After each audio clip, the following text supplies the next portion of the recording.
Well, hey guys, what is up? Yes, Brent Abel here, webtennis.com.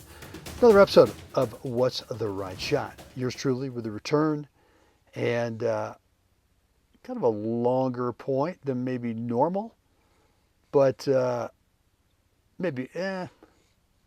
So what we're going to do is I'm going to pause it right here and ask you what shot you would play right here.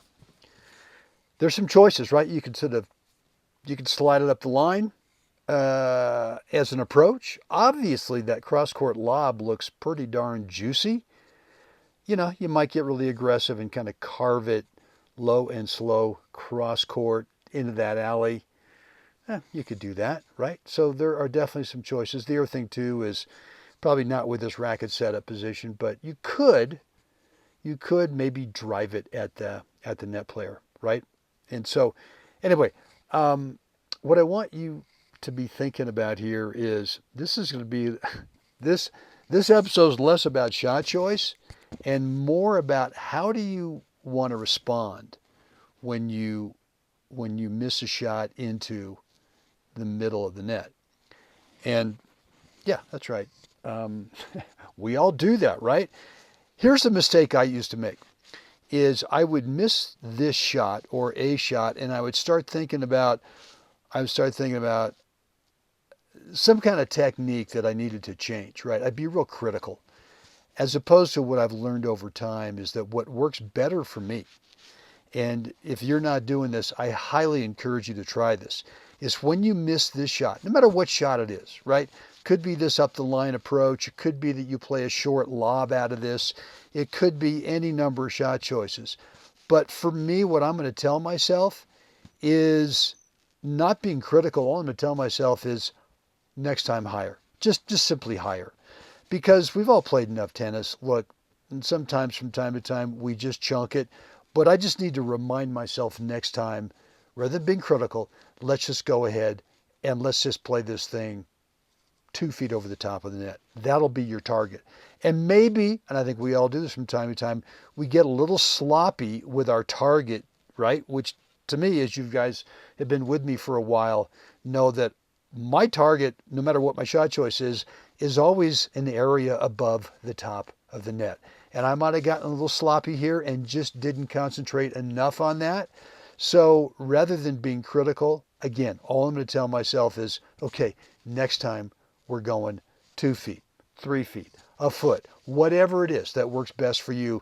But you got to get out of this thing that, oh boy, you know, I got to really analyze stroke technique on this, because once you do that, then it's just a never ending going down the rabbit hole, and you don't want to do that. Assuming your stroke technique's good enough. And yeah, we do get sloppy from time to time. Just tell yourself higher above the top of the net.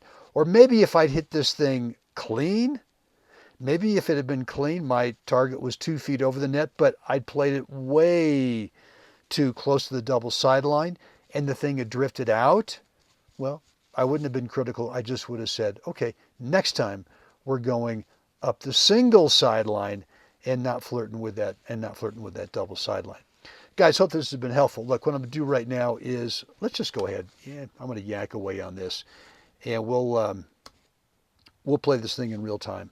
And then after this, I'm going to give you a slow-mo version, right? And actually felt pretty good on these lobs.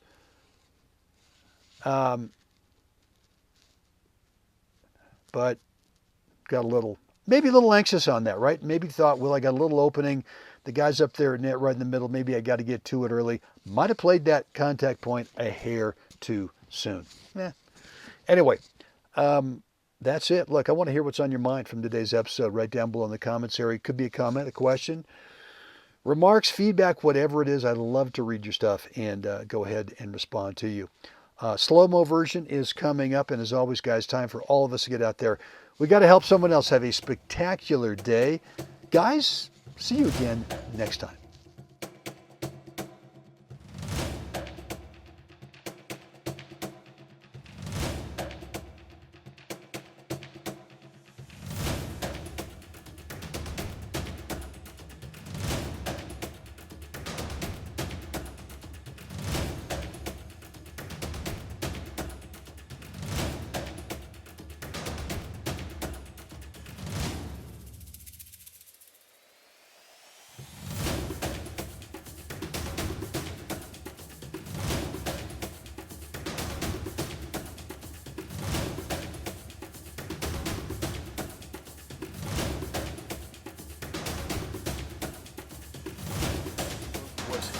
for you? If so, please click that like button on YouTube. Make sure you're subscribed to the channel and click the notification bell as well, so you are always alerted every time I go live and or upload new content. And yeah, if you've not picked up my course yet, 20-minute private video on the 4 parts between points routine, you got to get on this thing. It's a huge difference maker in your game. 80% of the time when we're playing a match, guess what? We're not playing points. That time is spent between points and on side changes, and when you manage that time really well, you tend to consistently play the other 20% of the match, which is, yeah, during the points. You tend to play at the very top of your skill level, point after point after point. Go on over to webtennis.com, drop in a first name, email address, and you'll get immediate access to that private, free video on my very specific 4 parts between points routine.